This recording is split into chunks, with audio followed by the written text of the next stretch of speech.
Hello बच्चों, आपका स्वागत है मेरे चैनल के मास्टर डेमा। मैं Surendra Kumar, assistant professor DAV college Kanpur. बेटा आज हम डिस्कस करने जा रहे हैं नया चैप्टर पॉलीमर्स। पॉलीमर से बेटा 1 से 2 क्वेश्चन हर साल आते हैं। बहुत सिंपल क्वेश्चन आते हैं। एक तो क्वेश्चन आता है उसकी थ्योरी पर कि पॉलीमर क्या होते हैं, या थर्मोप्लास्टिक क्या होता है, कंडीशनल पॉलीमर क्या होता है, फिर उसका जो बेसिक थ्योरी कॉन्सेप्ट है उस पर। दूसरा आता है मोनोमर्स पूछे जाते हैं उसके, कि पॉलीमर दिया रहेगा उसके मोनोमर्स क्या है, किससे मिलकर वो बना है, मतलब उसकी जो स्ट्रक्चर यूनिट है वो क्या है। तो हम लोग इसको 2 लेक्चर में कंप्लीट करेंगे। आज थोड़ी थ्योरी पार्ट पढ़ेंगे और कुछ पॉलीमर्स पढ़ेंगे, और नेक्स्ट लेक्चर में ये चैप्टर आपका खत्म हो जाएगा। बहुत इंपॉर्टेंट है, बहुत छोटा चैप्टर है लेकिन बहुत इंपॉर्टेंट चैप्टर है, क्योंकि कम से कम 1 से 2 क्वेश्चन आपके इससे आते ही आते हैं, हर साल आते हैं, कभी मिस नहीं होता है। तो आपके लिए बहुत इंपॉर्टेंट चैप्टर है। चलिए स्टार्ट करते हैं। पॉलीमर होता क्या है, एक्चुअली है क्या ये? High molecular mass compounds form by joining together of a large number of simple molecules. High molecular mass compound होता है जो कि सिंपल मॉलिक्यूल्स के जुड़ने से बना होता है। इसे क्या कहते हैं? मोनोमर कहते हैं। क्या कहते हैं? मोनोमर। यानी पॉलीमर जो होता है वो large number of monomer molecules के मिलने से बना होता है, इसीलिए हाई मॉलिक्यूलर मास है। तो क्या कहते हैं उसको? पॉलीमर। और जो उसका स्ट्रक्चर यूनिट होता है वो क्या होता है? Monomer. Process by which monomers are converted into polymer is called polymerization. Monomer polymer में कन्वर्ट होता है, किस प्रोसेस को? उस प्रोसेस को कहते हैं पॉलीमराइजेशन। यानी पॉलीमर का बनने की जो प्रोसेस होती है उसे क्या बोलते हैं? उसे कहते हैं पॉलीमराइजेशन। अगला आपका है, यदि हम टाइप्स ऑफ पॉलीमर्स की बात करें तो बहुत तरह की क्लासिफिकेशन है, लेकिन हम कुछ जो इंपॉर्टेंट क्लासिफिकेशन उसकी बात करते हैं। नेचुरल पॉलीमर, बात से ही क्लियर है। नेचुरल पॉलीमर मतलब जो नेचर में मिलता है, ऐसे जो एनिमल्स और प्लांट्स में मिलता है। तो ये कह रहा है polymers which are found in nature, that is in plant and animal, जैसे protein, polysaccharide, nucleic acid, natural rubber, ये सब क्या है? नेचुरल पॉलीमर है। यानी इनके बनने की विधि जो है वो नेचर के द्वारा है, इसमें मैन का कोई योगदान नहीं है। इसे बोलते हैं नेचुरल पॉलीमर्स। जैसे प्रोटीन्स हो गए आपके, पॉलीसैकेराइड्स हो गए, न्यूक्लिक एसिड हो गया, और नेचुरल रबर है। नेचुरल रबर हो गया तो पॉली आइसोप्रीन होता है नेचुरल रबर, आइसोप्रीन उसका मोनोमर होता है।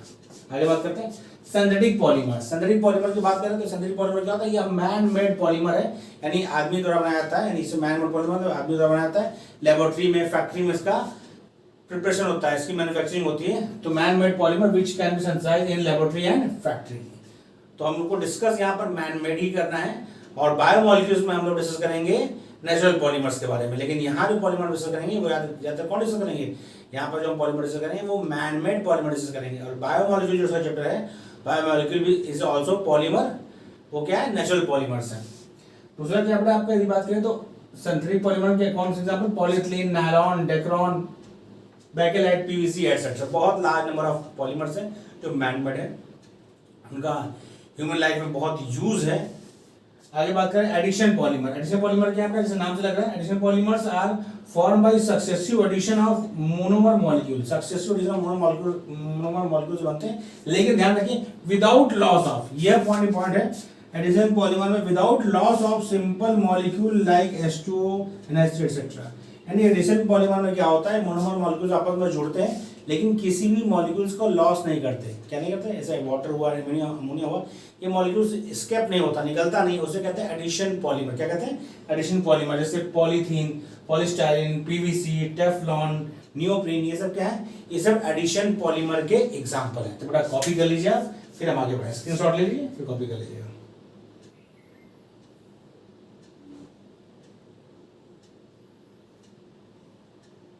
ये कुछ बेसिक्स डेफिनेशंस हैं जो आपको पता होनी चाहिए, ताकि क्वेश्चन यदि आता है किसी कॉन्सेप्ट पर, फिर जो following is correct for polymer, तो इस तरह के कॉन्सेप्ट पूछे आते हैं उसमें, तो आप वो आंसर दे सकें। करेक्ट फॉर पूछता है विच फॉलोइंग इज करेक्ट, उसमें ये सब में से कोई भी चीज पूछ सकता है किसी के बारे में भी। तो बेसिक इन्फॉर्मेशन आपको पॉलीमर की होनी चाहिए। कॉपी कर लो, हो गया कॉपी। अब बात करते हैं आगे।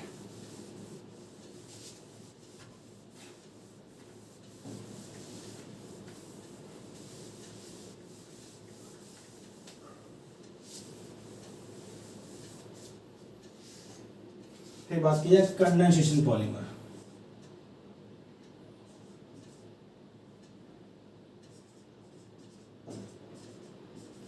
कंडेंसेशन पॉलीमर बहुत सही लग रहा है। इसमें 2 या 2 से ज्यादा फंक्शनल ग्रुप आपस में कंबाइन होते हैं और सिंपल मॉलिक्यूल्स एस्केप होते हैं, जैसे वाटर या अमोनिया निकलते हैं। कंडेंसेशन मतलब 2 या 2 से ज्यादा फंक्शनल आपस में कंबाइन होंगे और सिंपल मॉलिक्यूल्स जैसे वाटर या अमोनिया एस्केप होगा। यह प्रोसेस कहलाती है कंडेंसेशन, और कंडेंसेशन प्रोसेस जो पॉलीमर बनते हैं वो कहलाते हैं कंडेंसेशन पॉलीमर। यानी जिसमें स्ट्रक्चरल यूनिट होगी उसमें कम से कम दो फंक्शनल ग्रुप होंगे आपस में, या तो दो अलग अलग मॉलिक्यूल जुड़ के स्ट्रक्चर यूनिट बनाएंगे, या एक ही मॉलिक्यूल में ऐसा होगा कि दो फंक्शनल ग्रुप जुड़ेंगे। जैसे नायलॉन 6 में कैप्रोलैक्टम होता है, वो एक ही मॉलिक्यूल है लेकिन उसमें हाइमाइड बॉन्ड होता है, क्योंकि एक साइड में आपका C डबल बॉन्ड होता है, फिर NH होता है। तो आपका क्या है, वो भी कंडेंसेशन पॉलीमर है, या तो दो फंक्शनल ग्रुप होगा या तो दो या दो से ज्यादा मॉलिक्यूल्स होंगे। तो क्या है आपका कंडेंसेशन पॉलीमर। कंडेंसेशन मतलब कंडेंसेशन मतलब होता है बॉन्ड फॉर्मेशन, मतलब bond formation between two di functional monomer molecule, di functional monomer molecule to form dimer. पहले क्या बनाते हैं बेटा, वो डाइमर बनाता है। दो आपको मोनोमर जुड़े तो क्या बना है, dimer. Which in turn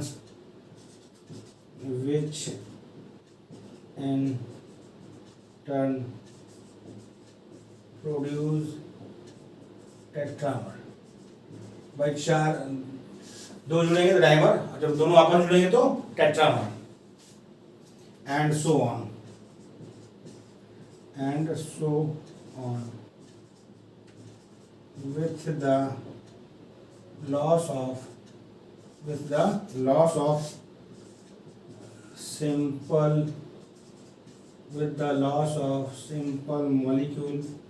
with the loss of simple molecule like H2O, NH3, HCl, etc. यानी क्या होता है, डाई फंक्शनल मॉलिक्यूल होते हैं, आपस में जुड़ते हैं तो पहले डाइमर बनाएगा, फिर डाइमर आपस में जुड़ेंगे tetramer, and so on.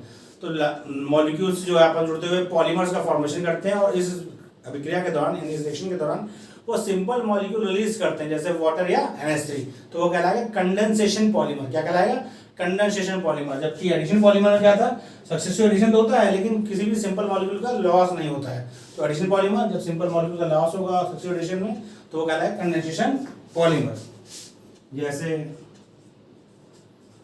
Nylon 6 बैकिलाइट, टर्लिन, etcetera. Okay, ये क्या होंगे, ये होंगे कंडेंसेशन पॉलीमर। क्या होंगे बेटा, कंडेंसेशन पॉलीमर। इसे कॉपी कर लिया बेटा, इधर कॉपी कर लिया। अब पूछिए होमोपॉलीमर क्या होते हैं। होमोपॉलीमर की बात भी आती है, होमोपॉलीमर, कोपॉलीमर, ये सब बेटा डिफिनीशंस है, ये आपको पता रहनी चाहिए क्योंकि थ्योरेटिकल क्वेश्चन जब आएगा तो आपको यदि इसकी डिफिनीशन पता होगी तभी आप सही आंसर ऑप्ट कर पाएंगे, यदि नहीं पता होगी तो आंसर ऑप्ट नहीं कर पाएंगे। तो होमोपॉलीमर क्या होते हैं, होमोपॉलीमर्स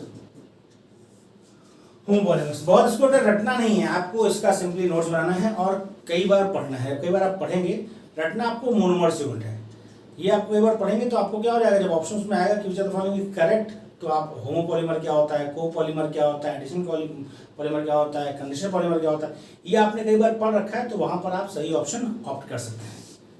तो होमोपॉलीमर मतलब इसमें क्या होता है, repeating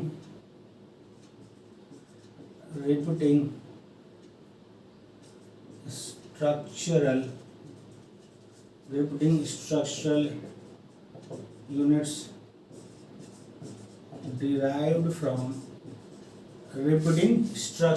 derived from only one types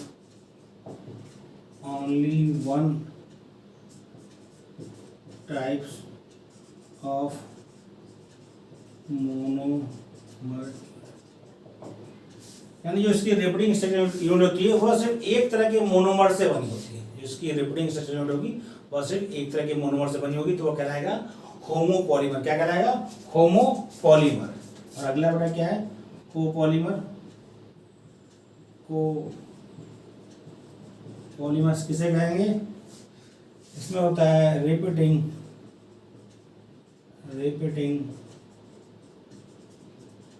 structural units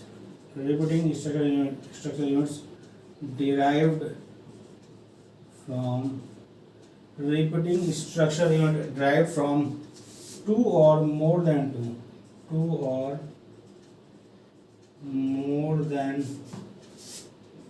two types of monomer units. Copolymer में क्या होता है बेटा? Repeating structural units derived from two और more than two types of monomer unit. इसमें क्या बेटा? सिंगल टाइप मतलब only one type of monomer unit से होगा तो होमोपॉलीमर. टू और more than two types of monomer unit से इसका रिपीटिंग स्ट्रक्चर यूनिट बनेगा तो कहलाएगा वो क्या? कोपॉलीमर. को मतलब होता क्या? जुड़ना, मतलब साथ होना. को मतलब साथ होना. तो दो या दो से ज्यादा मोनोमर से मिलकर बना होगा रिपीटिंग स्ट्रक्चर यूनिट तो कहलाएगा कोपॉलीमर. यदि सिंगल मोनोमर से बना होगा रिपीटिंग स्ट्रक्चर यूनिट तो कहलाएगा होमोपॉलीमर. ठीक है, चलिए आगे बढ़िए. फिर अगला बड़ा क्या है? इलास्टोमर. ये सब आपको याद रखना है.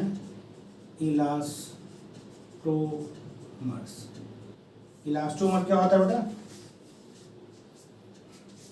इसमें क्या होता है? Polymer chains are held together. Polymer chains are held together by van der Waals force of attraction. Van der Waals force of attraction. Due to this weak force,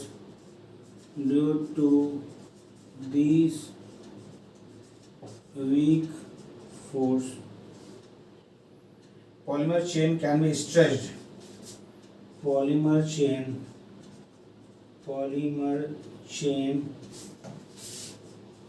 can be stretched. Elastomer आप जानते हैं रबड़ वगैरह की बात हो रही है. तुम्हें क्या होता है? उसमें जो पॉलीमर चेन्स होते हैं वो आपस में वीक वन डर वाल फोर्स से जुड़े होते हैं. जिससे क्या होता है? वो स्ट्रेचेबल होते हैं. जब आप वहां से फोर्स हटाते हैं तो वापस अपनी जगह पर क्या होते हैं? रीजनरेट करते हैं. अपना जो पुराना शेप, जैसे आप रबड़ लीजिए उससे मोड़िए, मुड़ जाएगा. छोड़ेंगे आप तो वापस आ जाएगा. या आप जो इलास्टिक्स आती है उसे खींचिए तो बढ़ी जाती है, छोड़ेंगे तो वापस अपनी जगह पर आ जाती है. वो क्या है? वो है इलास्टोमर्स. क्या है? इलास्टोमर्स प्रॉपर्टीज होती है. जो भी रबरिंग प्रॉपर्टी रखेंगे वो क्या होते हैं? इलास्टोमर्स. जैसे नेचुरल रबर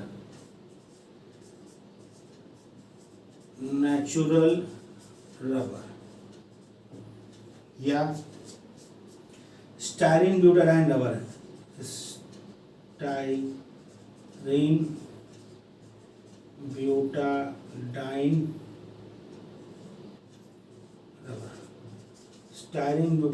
नेचुरल रबर या स्टाइरिन ब्यूटाडाइन रबर क्या है? ये इलास्टोमर्स हैं. इनमें पॉलीमर चेन्स आपस में वीक वन डर वाल फोर्स से जुड़े होते हैं. जिससे क्या होता है? ये स्ट्रेचेबल होते हैं. क्या होता है? स्ट्रेचेबल होते हैं. जब इनमें आप फोर्स लगाएंगे तो ये मुड़ जाएंगे, बेंट हो जाएंगे या फिर स्ट्रेच हो जाएंगे. लेकिन जब फोर्स हटाएंगे तो वापस अपनी ओरिजिनल पोजीशन पर आ जाते हैं. यह प्रॉपर्टी क्या होती है? यह प्रॉपर्टी इलास्टिसिटी कहलाती है. और ये कहलाते हैं इलास्टोमर्स. क्या कहलाते हैं? इलास्टोमर्स. कॉपी कर लिया इधर? कॉपी कर लिया? कॉपी हो गया. फिर हम बात करते हैं अगले डिफिनेशन की. वो है फाइबर्स. बेटा कॉपी हो गया? डिफिनेशंस आपको बेटा सारी समझनी है ताकि आपसे पूछी जाए तो आप उनके बारे में यदि कोई बात हो रही है तो आप सही गलत पहचान सकें. Fibres.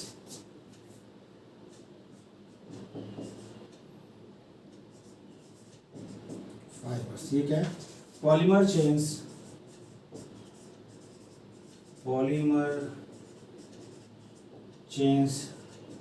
are held together. Polymer chains are held together by strong force of attraction. Polymer chains are held together by strong force of attraction such as hydrogen bond. Polymer chains are held together by strong force of attraction such as hydrogen bond or dipole interaction. Elastomers में weak force सिर्फ one dot force लगता है, इसमें क्या होगा, hydrogen bond लगेगा polymer chains में और डाइपोल इंटरेक्शन लगेगा, तो इसका मतलब बॉन्ड स्ट्रांग होंगे, तो इसका मतलब क्या होगा, यह स्ट्रांग पॉलीमर होगा। फाइबर्स की बात कर रहे हैं, चलिए एग्जांपल नायलॉन और लॉन। और लॉन का नाम क्या बेटा, इसका नाम है पॉलीक्राइलोनाइट्राइल,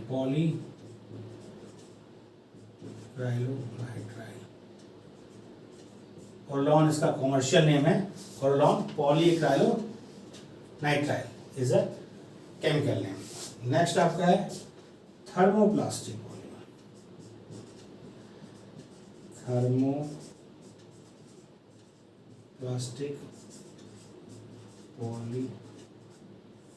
थर्मोप्लास्टिक पॉलीमर, इसमें क्या बेटा, intermolecular force of attraction,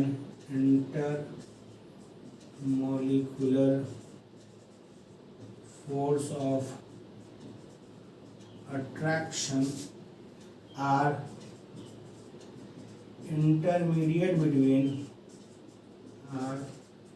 intermediate between elastomers and fibers। Elastomers और फाइबर्स के बीच में इसमें इंटरमॉलिक्यूलर फोर्स ऑफ अट्रैक्शन होता है, यानी इलास्टोमर से ज्यादा और फाइबर से कम।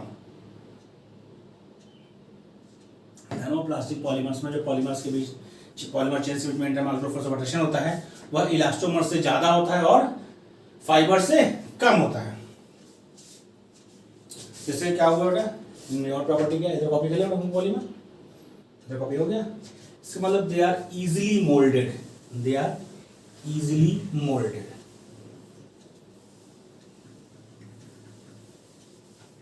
They are easily molded.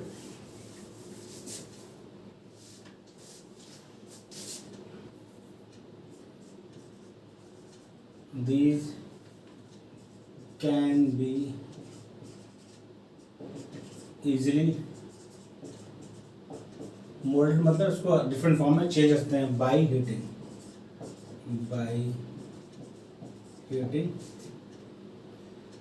There is no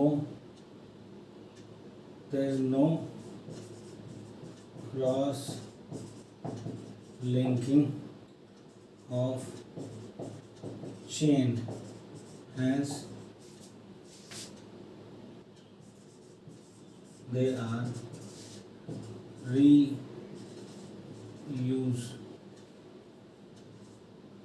that is recycle, they are reuse.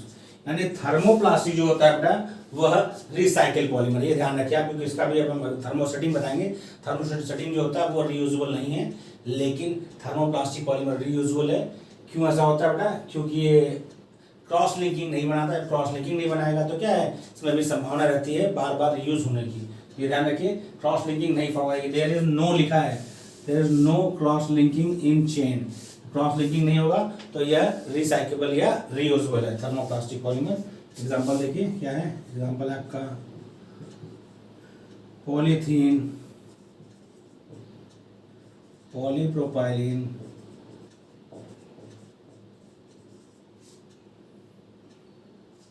Polypropylene etcetera. और नेक्स्ट आपका है थर्मोसेटिंग पॉलीमर। नेक्स्ट आपका क्या है, थर्मोसेटिंग पॉलीमर। नेक्स्ट आपका है thermosetting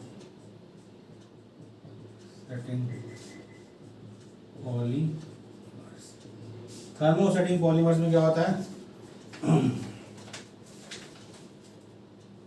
low molecular mass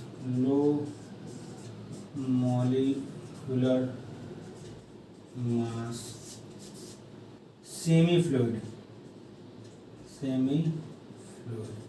low molecular mass semi fluid substance होता है ये, low molecular mass semi fluid substance which upon heating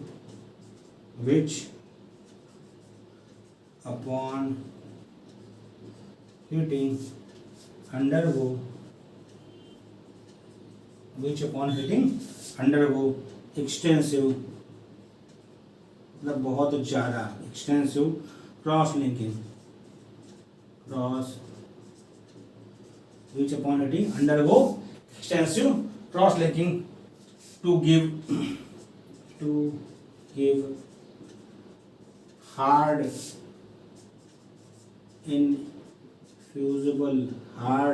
infusible and insoluble mass, to give hard insoluble mass, वो इन्हें किसी में घुलता है, soluble नहीं होता है, hard mass बनाता है, कैन नॉट, ये इंपॉर्टेंट पॉइंट है, कैन नॉट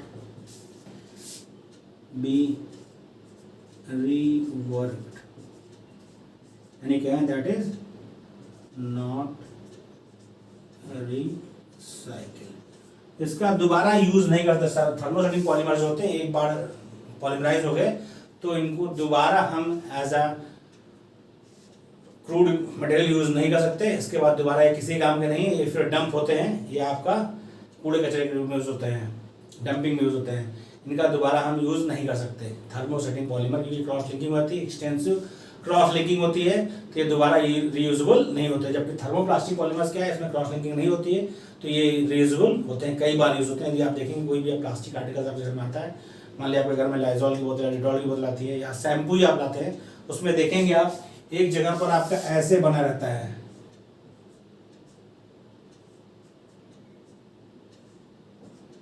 अभी कोल्ड ड्रिंक की बोतल देखिए, ये होता है क्या, रिसाइकिल, और कितनी बार रिसाइकिल हो चुका है, उसमें नंबर लिखा होता है 2, 3, 4, 5, 6, 7 इस तरह के नंबर लिखे होते हैं। तो फूड ग्रेड जो होता है उसमें कम रिसाइकिल यूज किया जाता है, तो रिसाइकिल मतलब इतनी बार रिसाइकिल हो चुका है। तो जो रिसाइकेबल पॉलीमर्स हैं वो आपके थर्मोसेटिंग में आते हैं, और जो नॉन रिसाइकेबल है या नॉन वर्केबल है वो रिसाइकेबल है वो थर्मोप्लास्टिक्स में आते हैं, और जो नॉन रिसाइकेबल है वो थर्मोसेटिंग में आते हैं। जैसे एग्जाम्पल बैकीलाइट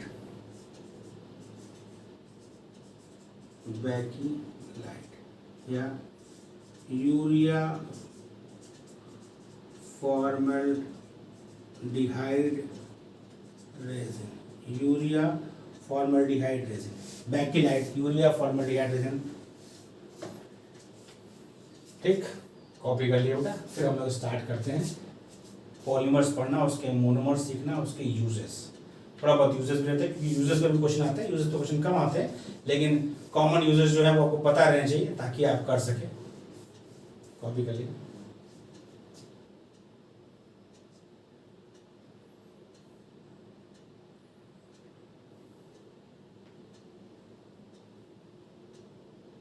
कॉपी कर लिए बेटा। हम लोग स्टार्ट करते हैं मोनोमर्स सीखना, किसके क्या मोनोमर्स हैं। वो आपको ज़्यादातर के मोनोमर्स पता है, नाम से लग जाए, लेकिन कुछ मोनोमर नहीं पता है, वो आपको ध्यान रखना है, उसके यूजेस ध्यान रखने हैं। जो स्पेसिफिक है, कॉमन यूजेस तो ठीक है, ज़्यादा सेम कैटेगरी में कॉमन यूज होते ही हैं, लेकिन स्पेसिफिक जो है वो आपको ध्यान रखना है, ये स्पेसिफिक पे क्वेश्चन आते हैं।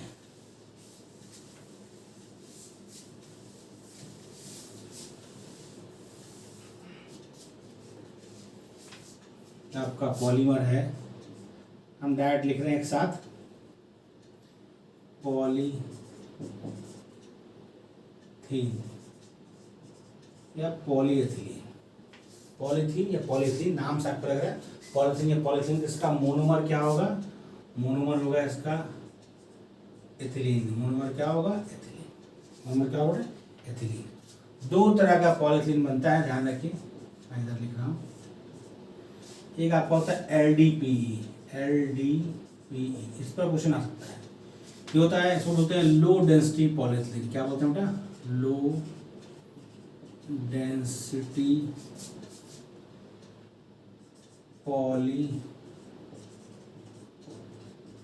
LDPE मतलब लो डेंसिटी पॉलीथिलीन। इसमें क्या होता है, ये पॉइंट आपको ध्यान रखना जो मैं लिख रहा हूँ। लो डेंसिटी पॉलीथिलीन मतलब होता है highly branched polymer, highly branch polymer, confuse मत होइएगा। लो डेंसिटी पॉलीथिलीन जो होगा वह हाईली ब्रांच होगा, हाईली ब्रांच होगा लो डेंसिटी पॉलीथिलीन। यूज कहाँ करते हैं बेटा, इसका यूज होता है, यूजेस हम बात करें तो पैकिंग मटेरियल, पैकिंग मटेरियल, जो मटेरियल पैक्स होते हैं आप देखेंगे रैप किया जाता है, या जो पैकिंग मटेरियल आते हैं वो किसमें होते हैं, वो LDP लो डेंसिटी पॉलीथिलीन होते हैं। और क्या यूज करते हैं, insulation for electric wire, electric wires, toys, खिलौने जो बनते हैं टॉयस, फ्लेक्सिबल पाइप,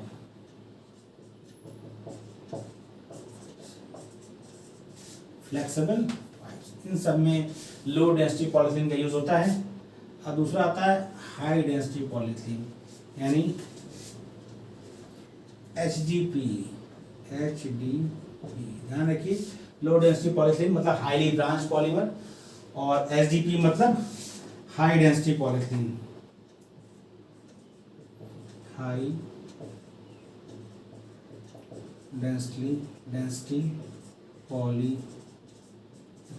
ध्यान रखना बेटा, हाई डेंसिटी पॉलीथिलीन का मतलब ये हाईली ब्रांच पॉलीमर था, और ये क्या है, ये लीनियर पॉलीमर है। क्या है बेटा, लीनियर पॉलीमर।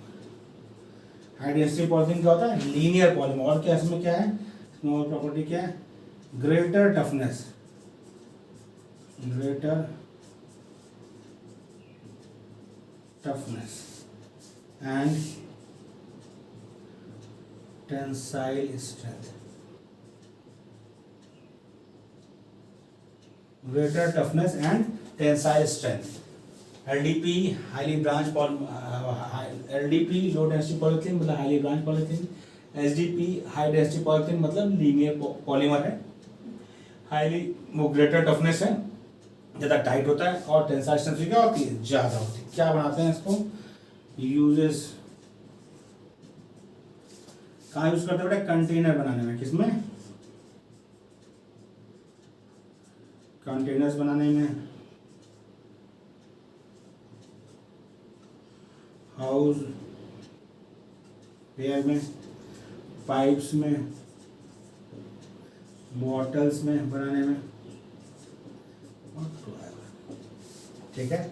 बस आपको इसकी प्रॉपर्टी में ही ध्यान रखनी है, 2 पॉइंट जो मैं लिखा रखे हैं ये वाले, और इसका पॉइंट ये वाला, बाकी यूजेस तो ठीक है, ये आपको ध्यान रखना है, कॉपी कर लीजिए,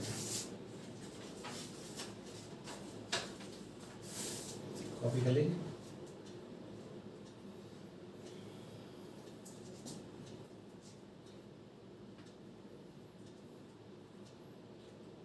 कर लिया कॉपी बेटा, हो गया।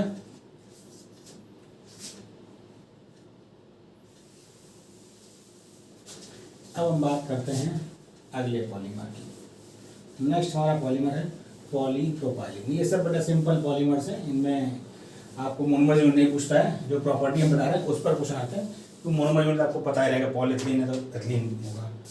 पॉलीप्रोपाइलीन,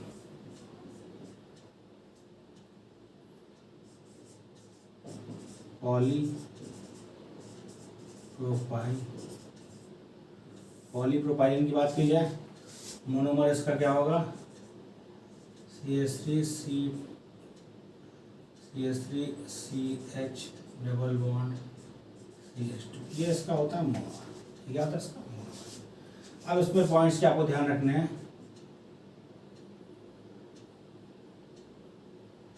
ये पॉलीमरेज का पॉलीमर होता है Ziegler Natta, Ziegler Natta polymerization होता है। इसमें क्या होता है, जिगलर नाटा पॉलीमराइजेशन से यह फॉर्म होता है, कौन, पॉलीप्रोपाइलीन। इसमें और चीज ध्यान रखनी है, वो ये है 3 टाइप्स का होता है। किस टाइप का, 3 टाइप्स का पॉलीमर होता है। पहला बेटा आपका है, इस पर क्वेश्चन आता है बेटा, ये इंपॉर्टेंट है, ये है इंपॉर्टेंट है जो हम बता रहे हैं, आइसोटैक्टिक, इसे पूछे जाते हैं आइसोटैक्टिक। आइसोटैक्टिक क्या होता है, all methylene group, all methyl group, all methyl group are on one side of the zigzag backbone। ये ध्यान रखिए, क्योंकि जो फॉर्म होगा ये आपका इस तरह से फॉर्म होगा। ये मैथिलीन क्या रहेगा, या तो भाई ऐसे रहेगा, मैथिलीन आपका यहाँ पर रहेगा, या अबव द प्लेन हो या बिलो द प्लेन हो, फिर ऐसे जाएगा, फिर ऐसे होगा, फिर आपका यहाँ रहेगा, ये आपका हो गया, फिर तो आपका होता जाएगा जिग-जैग में से चलेगा। तो आपका मैथिलीन ग्रुप कहाँ लगा होता है इसकी बात होती है, मैथिलीन ग्रुप किस जगह लगा होता है इसकी बात होती है। तो आपको ध्यान रखना है ये आपका लगा होगा बेटा। तो ये क्या होगा, all methylene groups are on one side, एक साइड लगा होगा, चाहे अबव द प्लेन चाहे बिलो द प्लेन, एक साइड लगा होगा। तो ये कहलाएगा आइसोटैक्टिक। आइसो मतलब ऐसे भी सिमेट्रिकल होता है, आइसो मतलब क्या होता है, सिमेट्रिकल टाइप की बात होती है, ऐसे मतलब सिमिलर। तो एक साइड लगा होगा तो कहलाएगा आइसोटैक्टिक। और दूसरा क्या है बेटा, नेक्स्ट क्या है, सिनडायोटैक्टिक।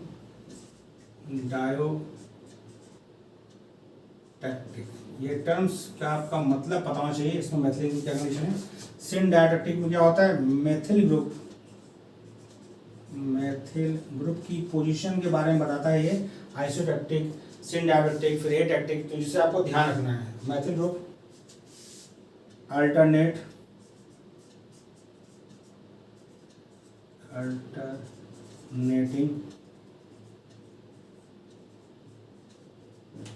regularly on the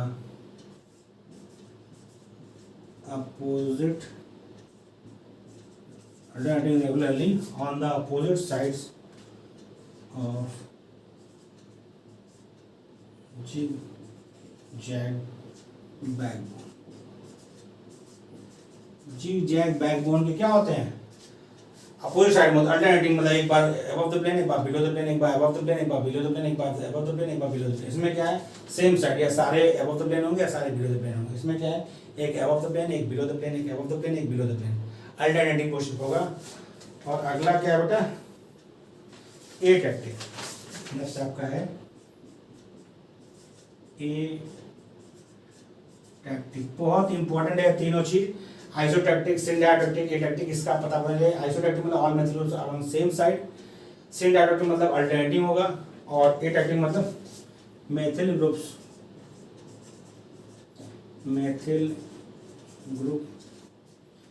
randomly oriented. कोई डिफिनेट अरेंजमेंट नहीं है, कभी अबव द प्लेन है, कभी बिलो द प्लेन है, कभी अबव द प्लेन है, कभी बिलो द प्लेन है, कोई सिमेट्री नहीं है। तो होगा आपका एटैक्टिक, अल्टरनेट होगा, एक अबव द प्लेन है, दूसरा below the plane, above the plane, below the plane. तो आपका सिनडायोटैक्टिक, सारे के सारे एक प्लेन में होंगे, या अबव या बिलो, तो आइसोटैक्टिक। ये आपको ध्यान रखना है, तीनों डेफिनेशन बहुत इंपॉर्टेंट है, पूछी जाती है। अब आते हैं हम लोग इसको यूज पर, क्या है इसकी प्रॉपर्टीज, ये तो हो गया आपके बारे में थोड़ा जानकारी। तो इधर बात करते हैं, harder and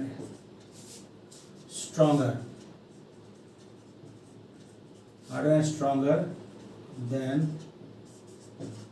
पॉलीथीन। पॉलीथीन से ये हार्ड और स्ट्रांग होता है, कौन, पॉलीप्रोपाइलिन। पॉलीथीन से हार्ड और स्ट्रांग होता है पॉलीप्रोपाइलिन। तो कहाँ यूज करते हैं इसका बेटा, यूजेस मेकिंग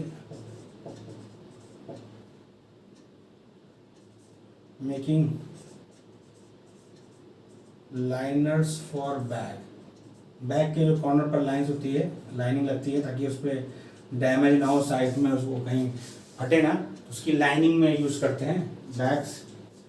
कारपेट फाइबर,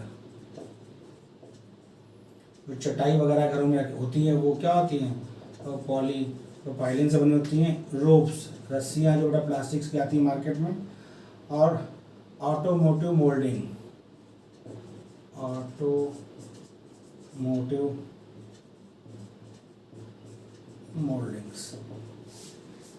जो आपके मेड गार्ड वगैरह होते हैं वो सब क्या ऑटोमोटिव मोल्डिंग्स बनाने में यूज होता है आपका क्या पॉलीप्रोपाइलीन। कॉपी कर लीजिए फिर आगे बढ़ाएं।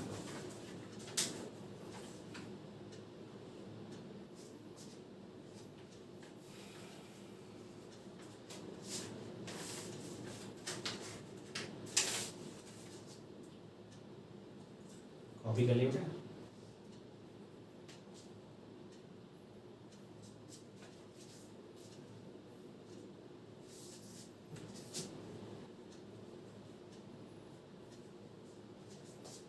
हो गया बेटा, कॉपी कर लिया। अब हम आगे बात करते हैं नेक्स्ट पॉलीमर हमारा क्या है। पूरी प्रॉपर्टीज पर आपको ध्यान रखना है, 2-3 बार पढ़ेंगे तो आपको याद रहेगी। जो स्पेसिफिक है उसको हम बता दे रहे हैं ताकि आप उसे ज्यादा ध्यान रखें। अगला आपका पॉलीमर है पॉलीस्टाइरीन। पॉलीस्टाइरीन या इसको और एक नाम से जानते हैं, कॉमर्शियल नाम है इसका स्टायरॉन। कॉमर्शियल नाम क्या है? स्टायरॉन। उसका मोनोमर क्या है? मोनोमर है C6H5CH डबल बॉन्ड CH2। ये इसको इस फॉर्म में लिख सकते हैं, या आपको यदि ऑप्शन वैसा नहीं मिलेगा तो ऐसा मिल सकता है CH डबल बॉन्ड। एक ही चीज़ है, एक ही चीज़ है, दोनों एक ही चीज़ है। यह क्या है बेटा, ये ध्यान रखिए, ब्यास को आपको बताना है। ये एडिशन होमोपॉलीमर है, क्योंकि एक ही स्ट्रक्चरल यूनिट है, एडिशन होमोपॉलीमर है। ठीक। और अगला इसका जो ध्यान रखना है, ये ट्रांसपेरेंट होता है। क्या होता है? ट्रांसपेरेंट। ये क्या है? एक ट्रांसपेरेंट पॉलीमर है। यूज कहाँ करते हैं बेटा? इसका यूजेस की बात की जाए तो इंसुलेटर, रैपिंग इंसुलेटर, रैपिंग में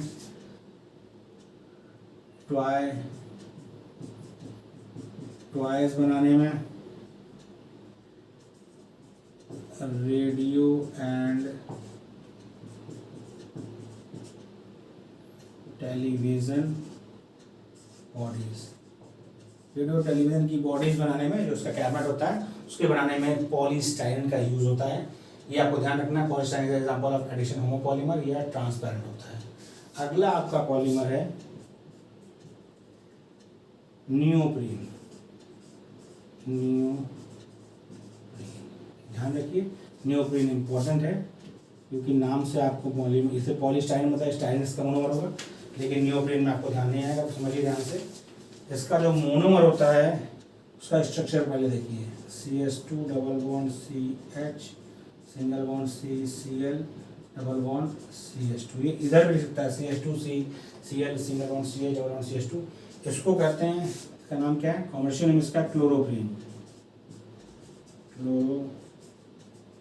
इसका नाम क्या है? कमर्शियल क्लोरोप्रीन नाम है इसका कमर्शियल। या IUPAC नाम की बात की जाए तो इसका IUPAC नाम है 2-chloro-1,3-ब्यूटाडाइन। 2-chloro-1,3-ब्यूटाडाइन।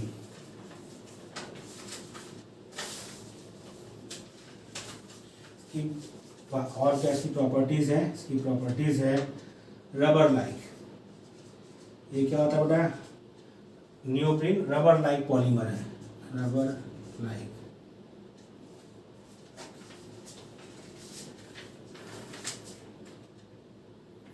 और क्या है? Superior in stability, superior in stability. Stability यानी इसकी ज़्यादा होती है किधर? टूवर्ड एरियल ऑक्सीडेशन, मतलब हवा में रखने पर इसका ऑक्सीडेशन थोड़ा देर से होता है, स्टेबिलिटी इसकी ज़्यादा है। और रेजिस्टेंस टू ऑयल है, रेजिस्टेंस टू ऑयल है।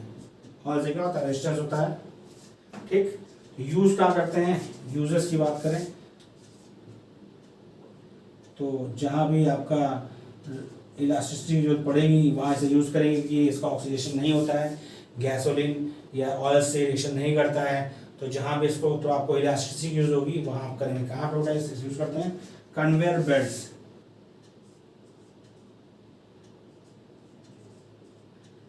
कन्वेयर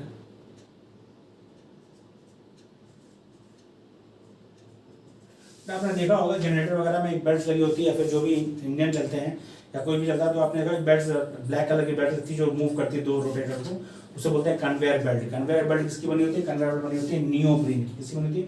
नियोप्रीन की। थोड़ा इलास्टिक होने से चढ़ाते हैं, जब उसको चढ़ाते हैं तो थोड़ा इलास्टिक होना चाहिए, लेकिन स्ट्रेंथ होनी चाहिए, मजबूत होना चाहिए, ऑयल सिलेक्शन ना करे, क्योंकि धूप वगैरह में रखा रहता है तो वहाँ उसका ऑक्सीडेशन ना हो, तो इसलिए यूज करते हैं नियोप्रीन। रबरी अपीयरेंस है, superior in stability toward air oxidation, resistant to oil है, इसलिए यूज करते हैं क्या? कन्वेयर बेल्ट बनाने में।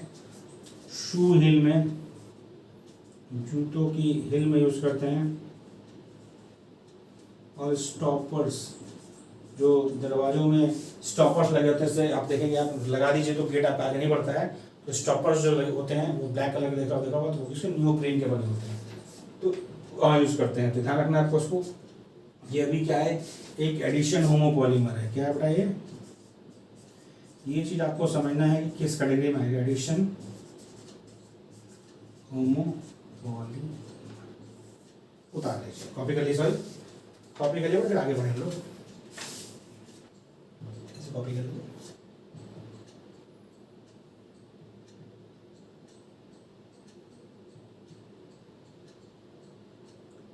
हो गया बेटा? कॉपी कर लिया, अब आगे बढ़ते हैं। तो धीरे धीरे चीजों सीखिए, मुझे नहीं आप एक ही दिन में पूरा पॉलीमर सीख लें। 2 लेक्चर्स में हम इसे कंप्लीट करेंगे, 2 लेक्चर्स में आपका ये हो जाएगा आराम से। और आपको जितना भी पॉलीमर्स में क्वेश्चन आज तक पूछे गए हैं वो सारे क्वेश्चंस इससे हो जाएंगे, इवन जो पूछा जाएगा वो भी हो जाएगा। कोई क्वेश्चन आपका इससे बाहर से नहीं आता पॉलीमर से। पीजीटी और जीआईसी लेवल में, उसके ऊपर की बात नहीं कर रहे हैं, पीजीटी और जीआईसी लेवल में इसके ऊपर ये क्वेश्चन नहीं आते हैं। बाकी मॉलिक्यूलर वेट से रिलेटेड जो है वो क्वेश्चन ज़्यादातर आते हैं किसमें? वो क्वेश्चन ज़्यादातर आते हैं आपके हायर में, तो उसकी बात बाद में होगी। अभी हम बात कर रहे हैं पॉलीमर्स की। अगला आपका है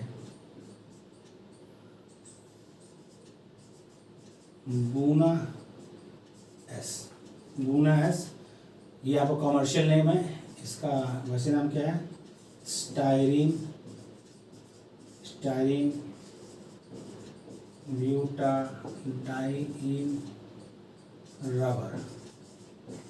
स्टायरीन ब्यूटाडाइन रबर या इसको बोलते हैं SBR, स्टायरीन ब्यूटाडाइन रबर या buna S. Styrene butadiene rubber या बूना एस, इसका पहला समझिए ये क्या है? ये एक एडिशन होमोपॉलीमर है, कोपॉलीमर है। क्या है? एडिशन कोपॉलीमर है। ये 2 मोनोमर यूनिट्स होती है, कौन कौन सी? एक 1,3 butadiene, CH2 double bond CH single bond CH double bond CH2। ये क्या है? ये है 1,3 ब्यूटाडाइन। एंड दूसरा क्या है? Styrene C6H5 CH double bond CH2। इन दोनों से मिलकर इसका स्ट्रक्चर यूनिट बनता है, ये क्या है? स्टायरीन। ये क्या होता है आपका? स्टायरीन, इसीलिए इसका नाम है स्टायरीन ब्यूटाडाइन रबर या बूना एस। अब इसमें क्वेश्चन जो पूछा गया है पीजीटी 2009 या 10 में पूछा गया था, वो परसेंटेज पूछ गया था, तो 75% होता है उसमें ब्यूटाडाइन और 25% होता है स्टायरीन। परसेंटेज पे क्वेश्चन पूछ चुका है एक बार पीजीटी में, तो आपको कंफ्यूजन न रखिए। ब्यूटाडाइन जो होता है वो 75% होता है और स्टायरीन होता है 25%। ये भी रबर लाइक होता है। ये भी क्या होता है? ये भी क्या होता है आपका ये पॉलीमर भी होता है रबर लाइक। तो जितने भी रबर के यूज हैं उनमें क्या था? Rubber like. इसके मतलब कहाँ यूज करते हैं? यूजेस की बात करें तो automobile tyres, automobile tyres, rubber sole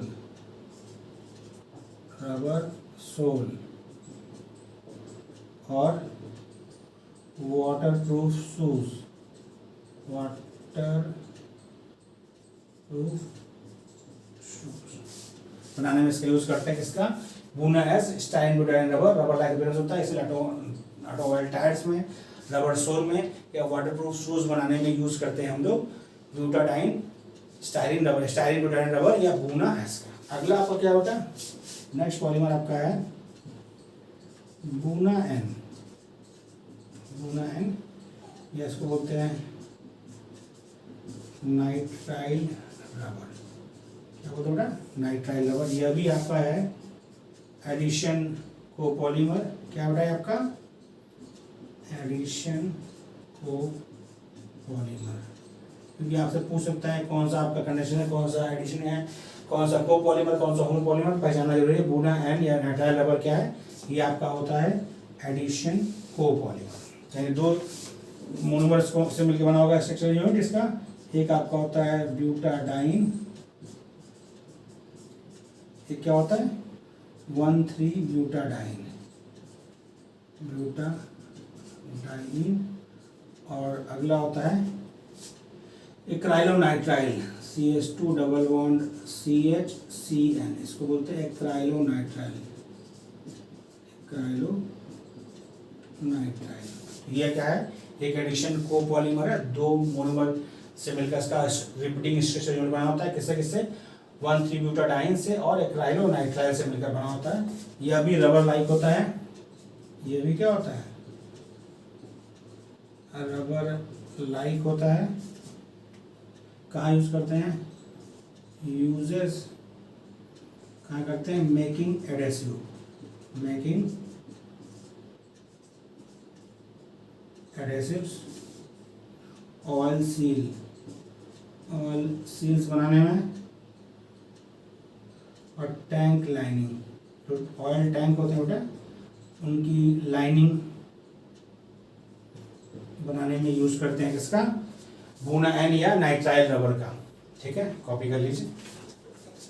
और आज यहाँ तक रखते हैं, इसके आगे का जो बचा हुआ आपका पॉलीमर्स है वो हम लोग नेक्स्ट लेक्चर में डिस्कस करेंगे। बहुत इंपॉर्टेंट है पॉलीमर, मैं बार बार रिपीट कर रहा हूँ, पूरा पढ़ना है, इसको स्किप नहीं करना है, एक एक पॉइंट इंपॉर्टेंट है, आपको ध्यान रखना है, सारे पॉइंट्स आपको याद रखने हैं। वीडियो कैसा लगा बेटा कौन सा मैसेज करें, ज़्यादा लाइक और शेयर करें। Thank you.